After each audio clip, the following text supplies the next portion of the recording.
برادران ملت اسلامی، السلام علیکم ورحمۃ اللہ وبرکاتہ۔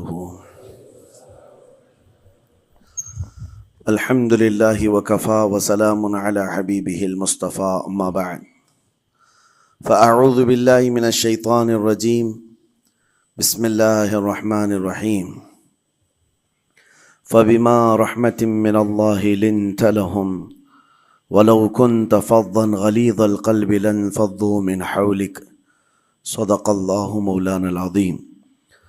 بارگاہ رسالت معاب صلی اللہ تعالی علیہ وسلم میں درود پاک کا ہدیہ پیش کریں۔ اللہم صلی علی سیدنا و مولانا محمد معدن الجود والکرم وآلہ واصحابہ الکرام وابنہ الکریم وبارک وسلم صلاة دائمة سرمدا ابدا۔ عزیزان گرامی وقار، انسان کو اللہ تبارک و تعالیٰ نے جو خصوصیات عطا کی ہیں، اس میں خاص طور پر زبان اور بیان کی خصوصیت بہت اہم ہے۔ شیخ سعدی رحمۃ اللہ تعالی علیہ فرماتے ہیں، تا مرد سخن نہ گفتہ باشد، عیب و ہنرش نہ ہفتہ باشد۔ جب تک آدمی بات نہیں کرتا، اس کی اچھائی بھی چھپی رہتی ہے، برائی بھی چھپی رہتی ہے۔ انسان اپنے کلام سے، اپنی بات سے سمجھ میں آ جاتا ہے کہ کس کیٹیگری کا ہے، کس لیول کا ہے۔ اس کی گفتگو کے آداب اس کی حقیقت بتاتے ہیں، بلکہ یہاں تک کہ اس کے نسب کا بھی پتہ لگا لیا جاتا ہے اور اس کی تربیت کا بھی اندازہ ہو جاتا ہے۔ حضرت لقمان حکیم سے پوچھا گیا، نیکی کس کا نام ہے؟ تو آپ نے فرمایا، دو چیزیں اور بہت چھوٹی ہیں۔ نیکی دو چیزیں ہیں جو بہت چھوٹی ہیں۔ کہا کیا ہے؟ کہا کہ ملاقات میں لوگ اپنے بھائیوں سے مسکرانا اور نرم گفتگو کرنا۔ ساری نیکیوں کی جڑ ہے یہ، نرم گفتگو کرنا اور لوگوں سے خندہ پیشانی کے ساتھ مسکرا کر ملاقات کرنا۔ لیکن میرے عزیزو، یہ دو چیزیں بناوٹی تو بہت سارے لوگوں کے ساتھ آ سکتی ہیں، اخلاق تصنع جس کو کہتے ہیں، تکلف کے ساتھ بہت سارے لوگوں کے ساتھ آ سکتی ہیں، لیکن حقیقت میں جس انسان کی طبیعت میں یہ دو چیزیں ہونی چاہیے، وہ کب سمجھ میں آتی ہیں؟ اس وقت جو مولا علی کرم اللہ وجہہ الکریم نے فرمایا، کسی انسان کو اس کی حقیقت دیکھنا ہو تو غصے کے عالم میں اسے دیکھو۔ وہ اپنے آپے سے باہر ہوتا ہے یا اپنے مزاج کے خلاف کس طرح بات کو سن کر کے تحمل رکھتا ہے۔ سب سے بڑا پہلوان وہ ہے جس نے اپنے غصے کو کنٹرول کیا اور اپنی زبان پر قابو پا لیا، ورنہ یہ وہ لمحہ ہے جب انسان پھٹ پڑتا ہے، جو دل کے اندر ہے سب کہہ جاتا ہے۔ آپ کو میں بتاؤں، نبی کریم صلی اللہ تعالیٰ علیہ وسلم کے عظیم اخلاق کریمہ، بخاری شریف کی حدیث ہے، حضور مسجد نبوی میں تشریف فرما ہے۔ اس وقت مسجد نبوی، آج ہو سکتا ہے آپ کے ذہن میں جو امیج ہے مسجد نبوی کی، بہت بڑی عالی شان مسجد، لیکن وہ زمانہ نبوی میں اس طرح کی نہیں ہے۔ کچی دیواریں تھی، اوپر چھپر کے چھت پڑے ہوئے تھے اور مٹی کی زمین تھی۔ یہ مسجد نبوی کی شکل اس زمانے میں حضور اکرم صلی اللہ تعالیٰ علیہ وسلم اپنے صحابہ کے ساتھ بیٹھے ہیں۔ ایک دیہات کا رہنے والا شخص آیا۔ ایک بات یاد رکھیں کہ دیہات میں، گاؤں میں رہنے والوں کے اخلاق اور تمیز میں بڑا فرق ہوتا ہے، ان کے ہاں آداب کی کمی ہوتی ہے۔ وہ شخص آیا اور مسجد نبوی میں آ کر حضور صلی اللہ علیہ وسلم سے کچھ بات چیت کیا، اور تھوڑی دیر کے بعد مسجد میں ہی کھڑے ہو کر پیشاب کرنا شروع کیا۔ بخاری شریف میں یہ حدیث موجود ہے۔ جب مسجد نبوی میں کھڑے ہو کر پیشاب کرے تو صحابہ اکرام سب دیکھ کر کے دوڑانے لگ گئے، خذوہ خذوہ، پکڑو اس کو، پکڑو اس کو، اور صحابہ دوڑاتے تھے، وہ پیشاب کرتے ہوئے بھاگتا تھا پوری مسجد میں۔ نبی پاک صلی اللہ تعالی علیہ وسلم نے فرمایا، دعوہ، چھوڑ دو اس کو، کر لینے دو، پیشاب کر رہا ہے مسجد میں، چھوڑ دو اس کو۔ جب وہ صحابہ اکرام حضور کا حکم سنتے ہیں، سب پیچھے ہٹ گئے۔ تھوڑی دیر کے بعد نبی کریم صلی اللہ تعالیٰ علیہ وسلم نے صحابہ سے فرمایا، پانی کے ڈول بھر کر کے لائے جائیں۔ صحابہ سے ہی منگوایا، پانی کے ڈول بھر کر کے لائے گا اور مسجد نبوی کے میدان میں فرش پر بہایا گیا اور صاف کیا گیا۔ اب وہ شخص نہایت ہی ڈرا سہما کھڑا تھا، میرے ساتھ کیا ہوگا پتہ نہیں، میں نے پیشاب کیا، اب مجھے یہ لوگ قتل کر ڈالیں۔ نبی کریم صلی اللہ تعالی علیہ وسلم نے قریب بلایا اور فرمایا، نہایت نرم گفتگو کے ساتھ حضور فرماتے ہیں، یہ اللہ کا گھر ہے، یہاں پیشاب نہیں پیشانیاں رکھی جاتی ہیں۔ بس یہ جملہ ہے، بخاری شریف میں موجود ہے، یہاں عبادت کی جاتی ہے۔ اتنا کہہ کر رخصت ہو گئے، رخصت کر دیا۔ وہ دیہات سے آیا ہوا جو نوجوان تھا یا شخص تھا، باہر نکلتے ہی وہ کلمہ طیبہ پڑھ کر حضور کی غلامی میں شامل ہوا۔ میں نے وہ بلند عالی اخلاق نہیں دیکھے۔ نبی کریم صلی اللہ علیہ وسلم کے بارے میں قرآن کہتا ہے، فَبِمَا رَحْمَةٍ مِّنَ اللَّهِ لِنْتَ لَهُمْ، اللہ کی رحمت سے آپ لوگوں کے لیے نرم ہیں، اس لیے لوگ آپ کے ارد گرد لگے ہوئے رہتے ہیں۔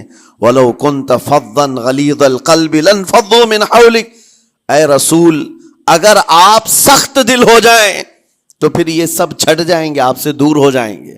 اس رسول کے لیے جب کہا گیا ہے کہ اگر آپ سخت ہو جائیں تو لوگ چھوڑ کر کے دور ہو جائیں گے، تو ہمارے اور آپ کے لیے کس قدر لہجے کی پابندی ضروری ہے۔ ہاں عزیزان گرام وقار، اپنی گفتگو، اپنے کلام، اپنی بات چیت سے آپ اپنے سلیقے بتاتے ہیں۔ گالی گلوچ کرتے ہوئے جن کی صبح شامیں ہوتی ہیں، ان کو دیکھ کر کے ہی پہچان میں آ جاتا ہے کس گھر سے یہ تعلق رکھتا ہے، کہاں ان کی تربیت ہوئی ہے، کس طرح ان کے آداب سکھائے گئے۔ اسی لیے میرے عزیزو، بچوں کو آوارہ بھی نہ چھوڑ دینا کہ وہ اپنی زبان گلی کوچوں سے سیکھ کر کے جائیں۔ کل کو ہوگا یہ کہ اس کی زبان کی وجہ سے لوگ تمہیں تان و تشنیع کریں گے، اس کا باپ ایسا ہوگا اس لیے بچہ ایسا ہے، اس کی ماں اس طرح ہوگی اس لیے اس کی گفتگو ایسی ہے۔ کیونکہ موسٹلی زیادہ طور پر بچے اپنے ماں باپ کے اخلاق کو نقل کرتے ہیں، ٹرانسفر ہوتی چلی جاتی ہیں۔ ایک بار حضور اکرم صلی اللہ تعالی علیہ وسلم مسجد نبوی سے باہر نکل کر جا رہے ہیں۔ توجہ میرے عزیزو، اخلاق کہاں دکھانے چاہیے اور ہماری بات چیت کے انداز ہمیں کہاں ہونا چاہیے، میں آپ کو بتاؤں۔ حضور تشریف لے کر جا رہے ہیں، صحابہ اکرام کھڑے تھے حضور کے اطراف۔ مدینہ طیبہ کی ایک بوڑھی خاتون جس کا ذہنی توازن کھویا ہوا ہے، یعنی وہ دماغی طور پر ڈسیبل ہے، اور وہ آئی جا رہی تھی۔ لوگ جب بھی اس کو دیکھتے راستہ کاٹ لیتے، وہ جس کو بھی پکڑتی تھی سنانا شروع کرتی تھی، جو منہ میں آئے بکنے لگ جائے، اور لوگوں کو تنگی محسوس ہونے لگتی۔ صحابہ نے دیکھا کہ یہ عورت آ رہی ہے، حضور کی طرف آ رہی ہے، سب نے حضور صلی اللہ علیہ وسلم کو گھیر لیا، اس کا راستہ روکنے کے لیے۔ اب آئے گی اور نبی کریم صلی اللہ علیہ وسلم کے پاس اگر زبان درازی کرنے لگ جائے، پاگل عورت ہے، اور بک بک کرنے لگ جائے، حضور پاک صلی اللہ علیہ وسلم کے ادب میں کہیں کمی نہ آ جائے۔ صحابہ کا یہ ہمیشہ اہتمام رہتا۔ حضور اکرم صلی اللہ علیہ وسلم نے دیکھا تو صحابہ سے کہا، ہٹ جاؤ، اس کو آنے دو، ہٹ جاؤ، اس کا راستہ چھوڑ دو۔ صحابہ نے کہا، یا رسول اللہ صلی اللہ علیہ وسلم، اس کا ذہنی توازن ٹھیک نہیں ہے، دماغی طور پر وہ عورت ٹھیک نہیں ہے، وہ آئے گی اور لمبی باتیں کرتی ہے، لا یعنی باتیں کرتی ہے، کہیں آپ کی شان پاک میں کوئی گستاخی نہ ہو جائے۔ صحابہ روک رہے تھے، حضور پاک صلی اللہ علیہ وسلم نے سختی سے فرمایا، ارشاد فرمایا، ہٹ جاؤ، اس کا راستہ چھوڑ دو، مجھے پتا ہے پورے مدینے میں اس کی کوئی نہیں سنتا، میں بھی نہ سنوں تو کس کو سنائے گی، اگر میں بھی نہ سنوں تو وہ کس کو سنائے گی۔ یہ میرے مصطفیٰ کریم صلی اللہ تعالی علیہ وسلم کے دربار عالی جاہ کی وہ بلند اخلاق کریمانہ کی ایک مثال ہے، جس کو خود میرے آقا نے فرمایا، بعثت لأتمم مکارم الاخلاق۔ عزیزان اکرام وقار، لوگوں کے آج حالات ایسے ہیں کہ اچھے لوگوں کے ساتھ اخلاق الگ دکھائے جاتے ہیں، چھوٹے لوگوں کے ساتھ اخلاق الگ دکھائے جاتے ہیں۔ سٹیٹس کا آدمی ہو تو اس کے ساتھ ملنے کے طریقے الگ ہیں، اور غریب کوئی آ جائے، فقیر کوئی آ جائے تو اس سے ملنے کا انداز الگ ہو جائے. یہ نہ ہو، یہ ہم سب کے لیے نصیحت ہے. اسی ممبئی کی سرزمین پر میں آپ کو بتاؤں، ایک ماہم شریف میں بزرگ حاجی صاحب ہوا کرتے تھے، آج سے تقریباً 10-12 سال پہلے کی. وہ کئی لوگوں سے ایک سوال کرتے تھے پکڑ پکڑ کر کے کہ میرا ایک سوال ہے، آپ جواب دیں گے، میرا ایک سوال ہے. کئی علماء سے انہوں نے پوچھا، مجھ سے بھی انہوں نے، جب میں نیا تھا مصر سے پڑھ کر کے آیا تھا، میرے پاس آ کر کہا کافی سالوں سے میرے ذہن میں ایک سوال ہوتا ہے، میں آپ سے بھی پوچھنا چاہتا ہوں. کہا بتائیے کیا ہے. کہا میں حضور سرکار مجاہد ملت رحمت اللہ علیہ کا مرید ہوں.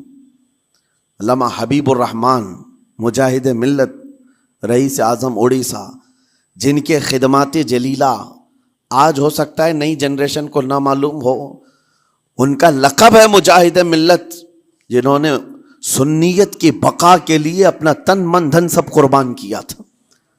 وہ مجاہد ملت عظیم بزرگ ولی کامل ہے. یہ حاجی صاحب کہتے ہیں کہ میں ایک نارمل آدمی تھا، کڑیا تھا، یعنی گھر بنانے کا کام کرتا تھا. جب وہ ممبئی تشریف لاتے تو دوڑ کر کے ہر جگہ سے لوگ ملنے آتے. میں بھی گیا تھا، اور اس وقت میں جوان تھا. حضور مجاہد ملت رحمت اللہ علیہ کی بات وہ بتا رہے ہیں کہ لوگ لائن لگا کر کے مصافحہ کر رہے تھے، مل رہے تھے.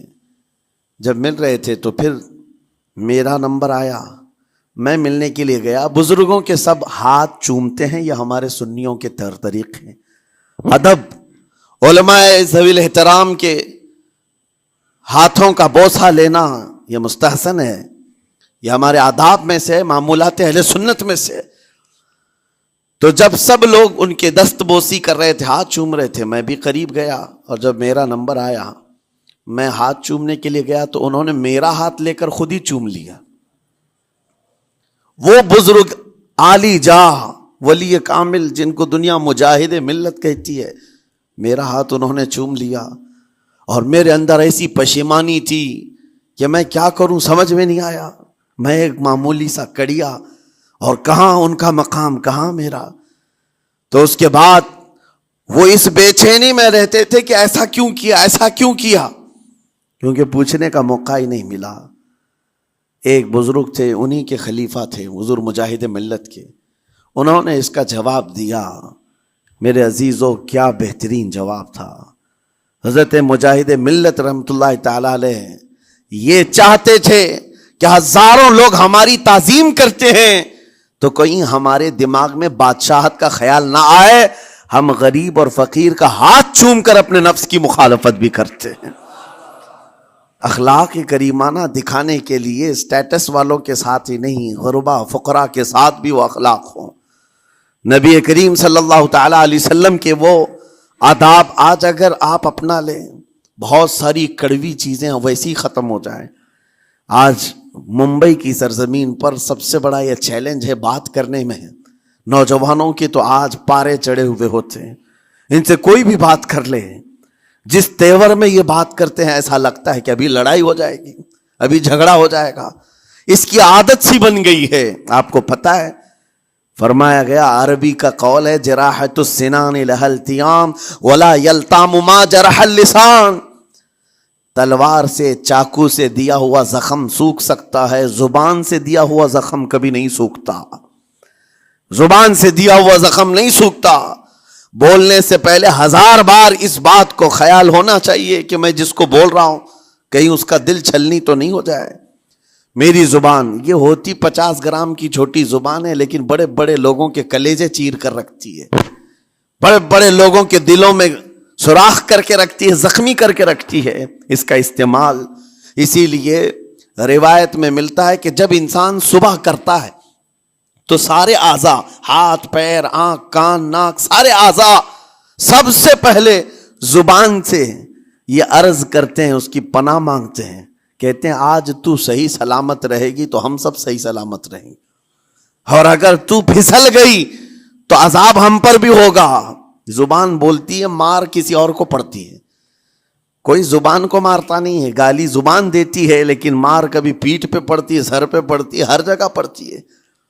تو یہ زبان نبی کریم صلی اللہ تعالی علیہ وسلم نے ارشاد فرمایا من یضمن لی ما بین لحیتیہ وما بین، حضور پاک صلی اللہ تعالی علیہ وسلم فرماتے ہیں جس نے دو چیزوں کی ضمانت مجھے دے دی، حفاظت کی، میں اسے اضمن لہ الجنہ، میں اس کو جنت میں لے جانے کی ضمانت دیتا ہوں۔ دو چیزیں کیا ہیں؟ حضور فرماتے ہیں ایک دو جبڑوں کے بیچ میں جو موجود زبان ہے اس کی حفاظت کر لے، اور دو رانوں کے بیچ میں جو شرمگاہ ہے اس کی حفاظت کر لے، یہ دو چیزیں جس نے بچا لیا میں اس کو جنت میں لے جانے کی ذمہ داری دیتا ہوں، ضمانت دیتا ہوں۔ اس کا کتنا بڑا کردار ہے، یہ زبان کا کتنا بڑا کردار ہے۔ اور حضور نے ایک بار پکڑ کر کے فرمایا تھا، زبان کو پکڑ کر کے کہا تھا یہ وہ زبان ہے جو انسان کو جنت میں بھی لے جاتی ہے اور دوزخ میں بھی لے جاتی۔ کلمہ کس سے پڑھتے ہیں آپ؟ لا الہ الا اللہ، زبان ہی سے تو پڑھتے ہیں، اسی کلمے نے آپ کو جنت تک پہنچایا۔ اور کافر جو کفر کرتا ہے وہ بھی زبان سے ہی کرتا ہے، اور زبان اسے ہمیشہ کی دوزخ میں لے جاتی ہے۔ اس زبان کو چلانے سے پہلے 1000 بار سوچ لیں کہ آج لہجوں کی سختیاں بڑھتی چلی گئیں، اور آپ کو پتہ ہے قرآن پاک میں رب تعالیٰ نے یہ فرمایا وَلَا تَقُلْ لَهُمَا اُفٍّ وَلَا تَنْهَرْهُمَا، والدین کے بارے میں بچوں کو کیا کہا گیا؟ ان کو اف تک نہ کہو۔ لیکن زبان جب کھلتی ہے نا، ماں باپ کے خلاف نوجوانوں کو ہم نے دیکھا ہے گالی گلوچ کرتے ہوئے اور اتنی بری باتیں کہتے ہوئے، معاذ اللہ۔ عزیزان گرامی وقار، حضور نے تو یہ فرمایا جس نے پلٹ کر کے اپنے ماں اور باپ کو سخت لہجے میں بات کیا یا ان کی نافرمانی کی، حضور فرماتے ہیں میرا دل چاہتا ہے کہ اس کے گھر کو آگ لگا دوں، آگ لگا دوں۔ اس لیے اس بات کو ہمیشہ یاد رکھیں، تمہارے لہجے کی سختیاں کسی کو زخمی کر دیں تو آخرت خراب ہو جائے گی، آخرت خراب ہو جائے گی۔ حضرت علقمہ رضی اللہ تعالیٰ عنہ حضور کے صحابی ہیں، حضور صلی اللہ علیہ وسلم کے صحابی ہیں، آخری وقت آ گیا تھا لیکن زبان نہیں کھلتی تھی۔ حضور پاک صلی اللہ علیہ وسلم کے پاس سفارش لائی گئی کہ آپ کے وہ ساتھی ہیں انتقال کر رہے ہیں لیکن زبان پر کلمہ بھی نہیں آتا۔ حضور تشریف لائے، دیکھا، پوچھا گھر میں ان کے کون کون ہے؟ کہا بیوی ہے اور ماں ہے۔ ماں کو بلایا اور کہا علقمہ کے بارے میں کیا کہتی ہو، کیسا تھا؟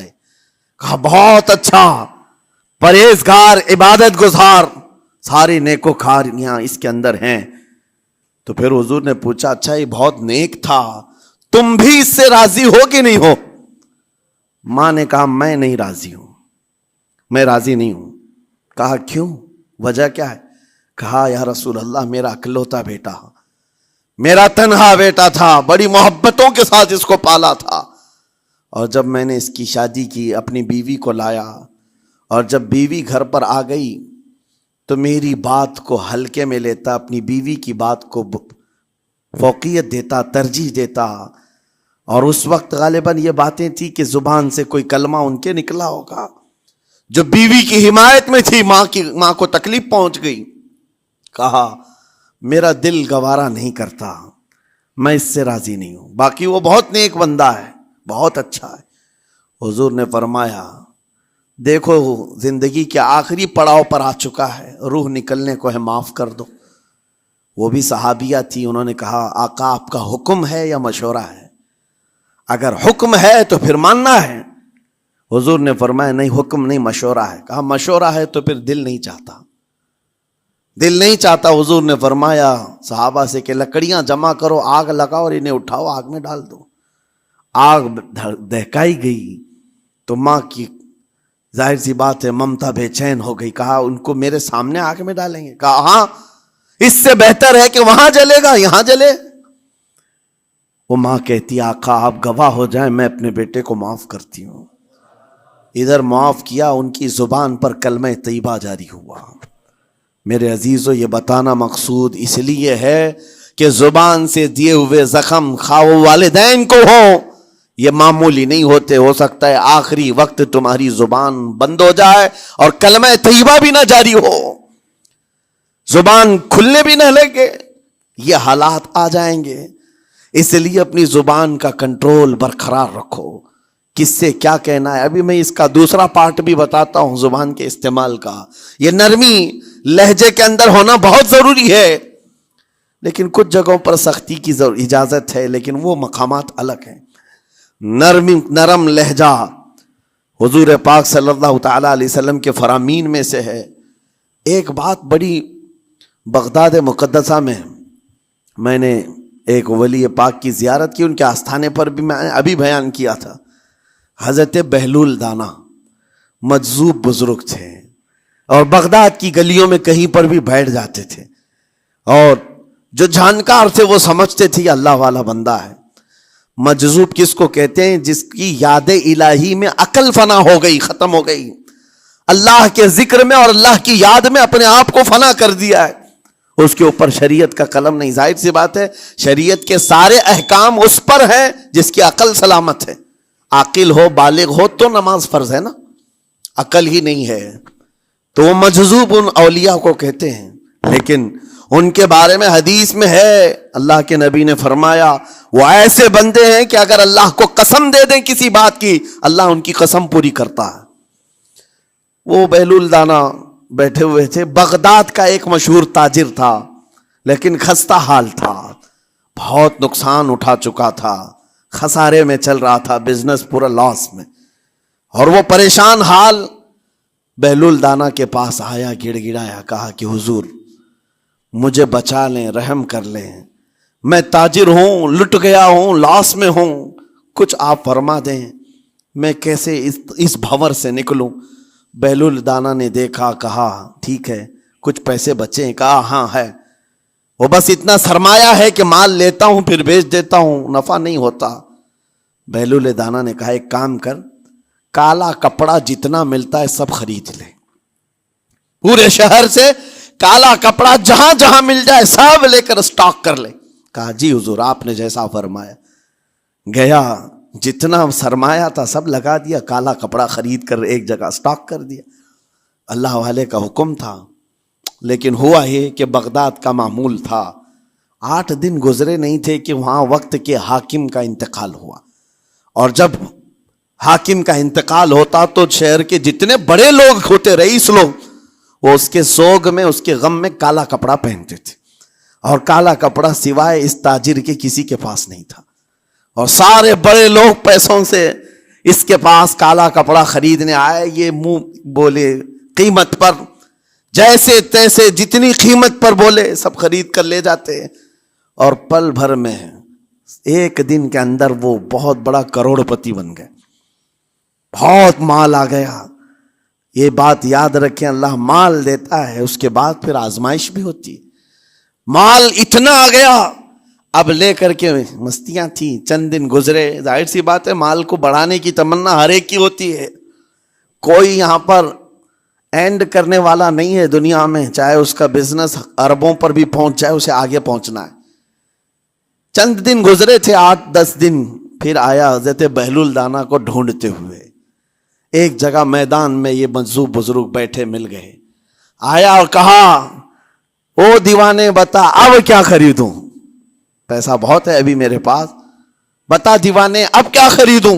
انہوں نے دیکھا، کہا کہ لہجہ تو بدلا ہوا ہے، پیسہ بہت زیادہ تھا، کہا کہ ٹھیک ہے کوئی بات نہیں، اللہ والوں کو ان سب چیزوں سے کوئی لینا دینا نہیں۔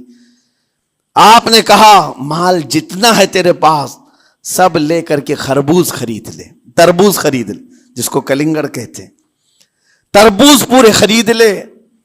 اس نے کروڑوں کی جائیداد پورے تربوزوں میں لگا تھی، سب تربوز خرید کر سٹاک کر دیا ایک جگہ، اور اس کے گمان میں یہی تھا کہ چند دن گزریں گے، کوئی ایسا ہی حادثہ ہوگا جب تربوز منہ مانگی قیمت پہ لوگ خریدیں گے اور میں بیچوں گا۔ پورا مال تربوز میں لگایا، 2 دن 4 دن 6 دن 8 دن گزرے، کوئی حادثہ نہیں، ادھر تو تربوز سڑنے لگ گئے، وہ تو زیادہ دن سٹاک نہیں کیے جا سکتے، سڑن شروع ہو گئی، پھر تھوڑے دنوں کے بعد پورے کے پورے سڑ گئے، کروڑوں کا مال تربوز میں سڑ کے چلا گیا، وہ کچھ بھی نہیں سکا، کچھ نہیں کر سکا، واپس چیختا چلاتا اسی حالت میں آیا، پہلے سے بھی زیادہ بدتر حالت میں آ گیا ہوں، دوڑتے ہوئے آیا، حضرت بہلول دانا کو ڈھونڈتے ہوئے، کہاں ہیں؟ وہ اسی جگہ بیٹھے ہوئے مٹی میں بیٹھے رہتے تھے، قریب آیا اور کہنے لگا کہ آپ نے میرے ساتھ ایسا کیوں کیا بہلول؟ بہلول دانا نے کہا کیا ہوا؟ کہا میں تو لٹ گیا، تربوز میں پیسے لگائے آپ کی وجہ سے اور پورے سڑ گئے۔ بہلول دانا نے کہا میں نے تو کچھ نہیں کیا، پہلے تو تجھے نفع ملا تھا وہ تیرے لہجے کی وجہ سے، اب خسارہ ہوا ہے تیرے لہجے کی وجہ سے۔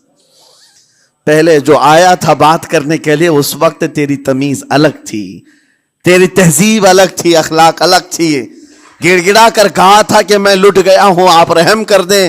دوسری بار آ کر کے کیا کہا؟ او دیوانے بتا کیا خریدوں؟ لہجہ بدل گیا تو پوری حیثیت بدل گئی۔ زبان ہماری اونچائی پر بھی لے جاتی ہے اور نیچے بھی لے آتی ہے۔ اس بات کو ہمیشہ ملحوظ رکھیں کہ اس زبان سے بہت سارے لوگ نفع بھی اٹھاتے ہیں، بہت سارے لوگوں کو نقصان بھی ہوتا ہے۔ لیکن ساتھ میں یہ بات بھی عرض کروں، نرم گفتگو کرنے کا عادی ہر ایک کو ہونا چاہیے، نرم گفتگو کرنے کا عادی ہر ایک کو ہونا چاہیے، اس کی نیکیوں کی علامت ہے، اس کے اخلاق کی علامت ہے۔ لیکن ساتھ میں امام شافعی رحمۃ اللہ تعالی علیہ نے یہ بھی فرمایا، چاہے جتنی بھی نرم طبیعت ہو انسان کی، اللہ اور اس کے رسول کے لیے غیرت ہونی چاہیے۔ اللہ اس کے رسول کے خلاف بات سنے تو پھر نرم لہجے کا استعمال نہ کرے، پھر وہ بزدلی کہلائے گی، وہ بزدلی کہلائے گی۔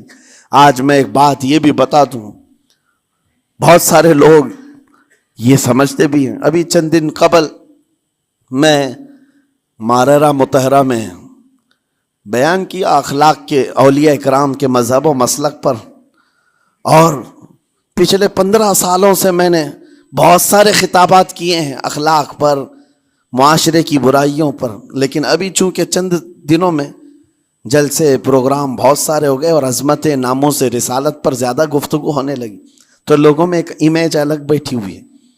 اور ابھی ہم نے اخلاق حسنہ پر گفتگو کیا کی 8 دن پہلے، ایک بزرگ نے مجھ سے پوچھا ایسی بھی تقریر کرتے ہیں آپ ایسی بھی تقریر کرتے ہیں، یعنی نرم گفتگو بھی کرتے ہیں؟ مطلب یہ ہے کہ ہماری امیج ایسی بنا کر رکھیں کہ ہم ہر وقت چلاتے ہی رہتے ہیں، ہر وقت للکارتے ہی رہتے ہیں۔ میرے عزیزوں، میں یہاں پیغام دینا چاہتا ہوں، ہم قرآن کے اس آیت پر عمل کرنا چاہتے ہیں جو مولا نے فرمایا اشداء علی الکفار رحماء بینہم۔ مومنین کی شان ہے، صحابہ کی شان ہے، وہ کافروں پر سخت ہوا کرتے ہیں اور مومنوں کے لیے نرم دل ہوا کرتے ہیں۔ زبان کی نرمی ایمان والوں کے لیے ہے، زبان کی نرمی محبت مصطفیٰ کے لیے ہے، عاشقان مصطفیٰ کے لیے ہے، ساتھ میں زبان کی سختی کفار و مشرکین کے لیے ہے، گستاخان رسول کے لیے ہے۔ اور اگر یہ چیز نہیں آئی تو پھر آپ سمجھ لیں نیک اس وقت نہیں کہلائے گا آدمی۔ بعض لوگوں کو ایسا لگتا ہے نرم بات کرنا چاہیے، نرم گفتگو، بالکل صحیح ہے، یہ اخلاق ہے، لیکن اگر ایسے مقامات پر جہاں تمہارے نبی کو کوئی گالی دے رہا ہو، رب کی شان میں کوئی بھونک رہا ہو، اس وقت تم کہو کہ اخلاق ہے، نرم بات کرنا چاہیے، یہ بے غیرتی ہے، یہ بے غیرتی ہے۔ تمہاری بیوی کو اگر تمہارے سامنے کوئی چھو دے اور اس کے بعد تم ہنس کر کے اس سے کہو ٹھیک ہے جائیے صاحب، آپ کو کہا جائے گا بے غیرت آدمی، بے غیرت آدمی ہے۔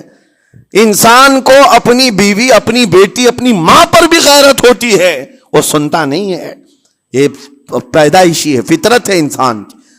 اور مومن کی شان یہ ہے، سب سے بڑی غیرت اس کے لیے اللہ اور اس کے رسول کے لیے ہوا کرتی ہے۔ اللہ اور اس کے رسول کے لیے ماں اور باپ کو گالیاں ایک وقت میں برداشت کر بھی لے جائے، لیکن اللہ اور اس کے رسول کی شان میں وہ ہرگز برداشت نہ کرے، یہ ایمان کی علامتوں میں سے ہے۔ بہرحال میں نے زبان کے دونوں استعمال آپ کو بتائے، سخت لہجے بھی ہیں، نرم لہجے بھی ہیں، لیکن جب آپ کا پالا کسی گستاخ سے نہ پڑے تو ہمیشہ نرم گفتگو کرنے کے عادی بنے۔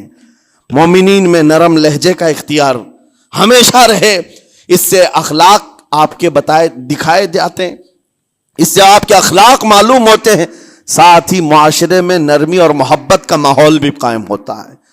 ڈانٹنے کے طریقے بھی میں آپ کو بتاؤں، میرے والد اگرامی فرمایا کرتے تھے، حضور حافظ ملت رحمت اللہ علیہ جو الجامعۃ الاشرفیہ مبارک پور کے بانی ہیں اور بڑے محدث، جنہوں نے ایک نہیں ہزاروں عالم پیدا کیے، اس ہندوستان کی بات کر رہا ہوں، حافظ ملت رحمۃ اللہ علیہ پوری بخاری شریف پڑھاتے تھے، تقریباً 40 سال تک انہوں نے پڑھایا بخاری شریف. میرے والد ان کے شاگرد ہیں. فرماتے ہیں جب وہ بہت زیادہ ناراض ہو جاتے کسی سے، ڈانٹنا ہوتا، ہر استاد بچے کو ڈانٹتا ہے، کبھی کچھ بچہ نافرمانی کر جائے یا مزاج کے خلاف بات کرے تو استاد ڈانٹتا ہے.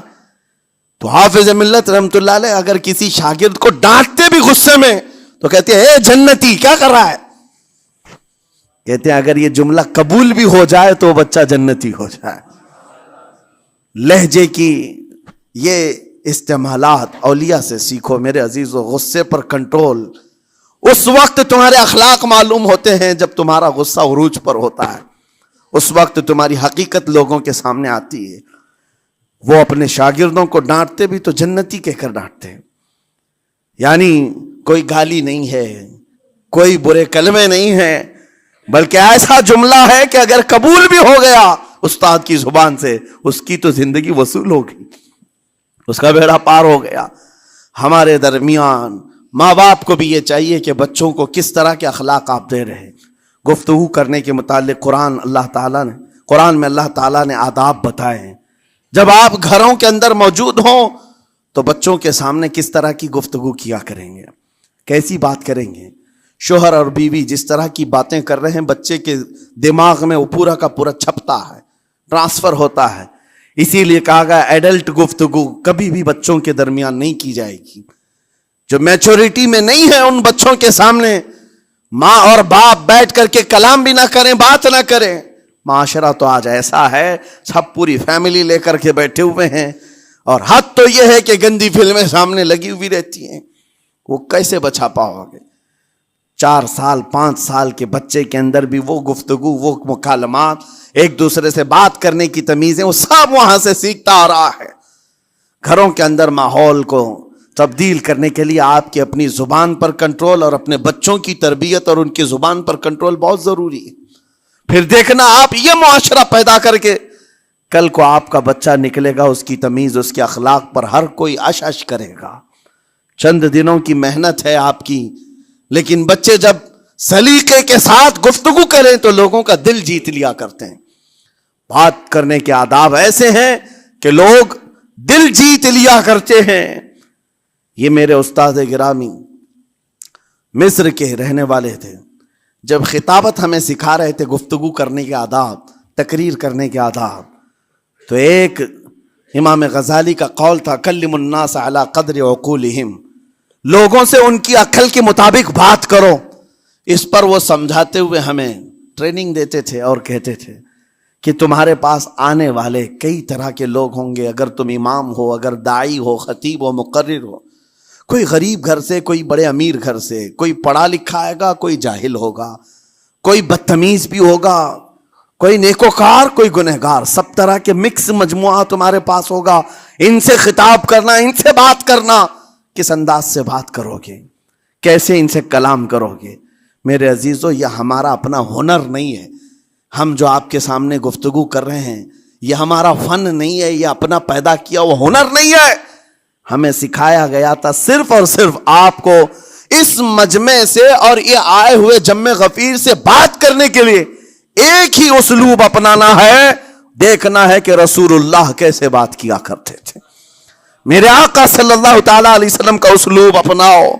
حضور کے خطبے دیکھو، حضور جب خطاب کرتے، ظاہر سی بات ہے مسجد نبوی میں اس وقت بھی لوگ، ہر طرح کے لوگ آتے، دیہات کے بھی تھے، شہر کے بھی تھے، اعلیٰ دماغ والے لوگ اور کئی الگ الگ قسم کے لوگ آتے. حضور کا خطاب سب کے لیے تھا. عزیزان گرامی، ان سنتوں پر عمل کر کے آج آپ اپنے لہجے کو بہتر بنا سکتے ہیں. بس میری گفتگو کا خلاصہ یہی ہے کہ اللہ تعالیٰ ہمیں زبان کا صحیح استعمال عطا فرمائے، ورنہ یہ زبان کی سختیاں اور اس کی کڑواہٹ ہمیں دوزخ میں بھی لے جاتی ہے، دوزخ تک لے جا سکتی ہے. اللہ تعالیٰ اس کی مکاریاں، اس کی عیاریاں اور اس کی شرانگیزیوں سے ہم سب کی حفاظت فرمائے. ساتھ میں یہ بھی میں بتا دوں، وہ زبان پاک نہیں بولتی، وہ زبان پاک نہیں بولتی جو حلال نہیں کھاتی. یہ بھی بزرگوں نے فرمایا ہے، یہ زبان پاک نہیں بولتی جو حلال نہیں کھاتی. اسی سے ہر کچھ گزرتا ہے، اندر پیٹ میں جاتا ہے. حلال لقمے اس سے گزارو تو زبان پاک بولے، اللہ کا ذکر کرے اور تمہیں زبان میں وہ لذت آنے لگ جائے. لیکن اس سے حرام لقمے گزارتے رہو گے، اس کے لہجے کی سختیاں بھی آ جائیں گی، اس کے اندر کڑواہٹ بھی آ جائے گی، گالی گلوچ، یہ سارے استعمالات یہ زبان کرنے لگ جائے گی. کیوں؟ اس سے حرام لقمے جو گزارے جا رہے ہیں. اس چیز کا بھی خیال ضروری ہے. زبان کو جس طرح کا پیٹرول دو گے ویسی چلے گی یہ گاڑی. جس طرح کا ڈیزل اس کے اندر ڈالتے ہو، حرام یا حلال، یہ بہت معنی رکھتا ہے.